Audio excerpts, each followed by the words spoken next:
પ્રસ્તુત છે પ્રાસંગિક. આજના પ્રાસંગિકમાં વાત ગુરુ નાનક જયંતિ વિશે. સંપાદન પરેશ મારું, પઠન શીતલ વૈષ્ણવનું.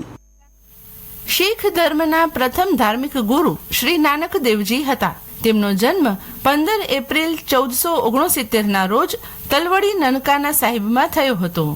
તેથી તેમને નાનક નામથી સંબોધવામાં આવે છે. એવું કહેવાય છે કે શીખ ધર્મની સ્થાપના ગુરુ નાનક દેવજીએ કરી હતી. શીખ ધર્મના સ્થાપક અને પ્રથમ ગુરુ નાનક દેવજીનો જન્મ કાર્તિક પૂર્ણિમાના દિવસે થયો હતો.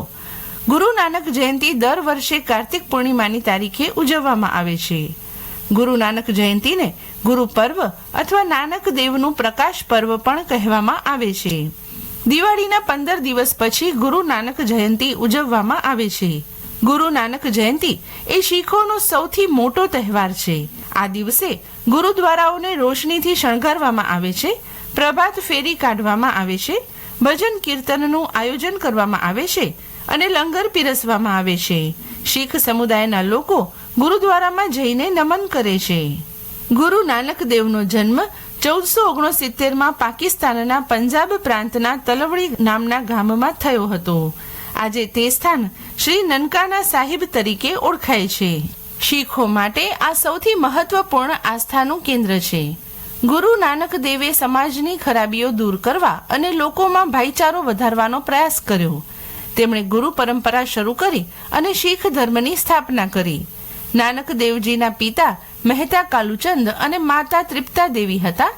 તેમની પત્નીનું નામ સુલક્ષિણી, પુત્રો શ્રી ચંદ અને લક્ષ્મીદાસ હતા. નાનક દેવની બહેનોનું નામ નાનકી હતું. નાનક દેવનું અવસાન 1539માં પાકિસ્તાનના કરતારપુરમાં થયું હતું. ગુરુ નાનક દેવજીએ એક ઓમકારનો સંદેશ આપ્યો હતો, જેનો અર્થ થાય છે કે ભગવાન એક છે.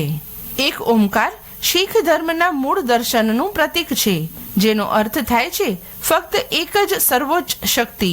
તેમણે જીવનભર માનવતા, સમૃદ્ધિ અને સામાજિક ન્યાયની નિસ્વાર્થ સેવાનો ઉપદેશ આપ્યો. આ સાથે એવું પણ માનવામાં આવે છે કે ગુરુ નાનક દેવજીએ લંગરની પ્રથા શરૂ કરી હતી.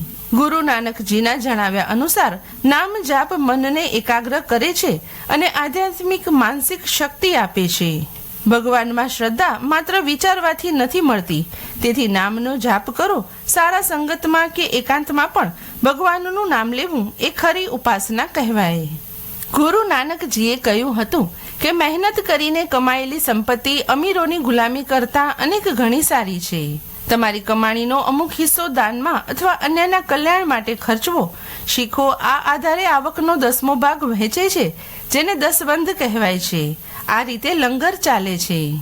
શ્રી ગુરુ નાનકજીના જીવન સાથે જોડાયેલા 4 મોટા ગુરુદ્વારા છે, જેમાં પહેલું નામ આવે છે તે છે સુવર્ણ મંદિર, એટલે કે હરિમંદિર સાહિબ.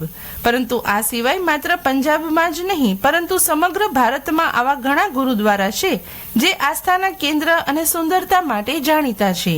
આ ગુરુદ્વારાઓમાં આધ્યાત્મિક શાંતિની સાથે સાથે શીખ ધર્મના ઇતિહાસ વિશેની માહિતી પણ ઉપલબ્ધ છે, જે ગુરુ નાનકજીના જીવન સાથે જોડાયેલા હોવાથી અહીં મોટી સંખ્યામાં શ્રદ્ધાળુઓ દર્શન કરવા માટે આવે છે.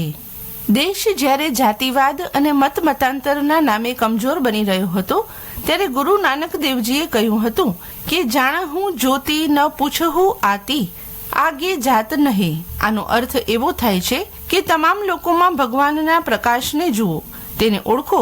કોઈને પણ જાતિ પૂછશો નહીં, કારણ કે જાતિથી કોઈની ઓળખ થતી નથી. જીવન પછીની યાત્રામાં પણ કોઈની કોઈ જાતિ હોતી નથી.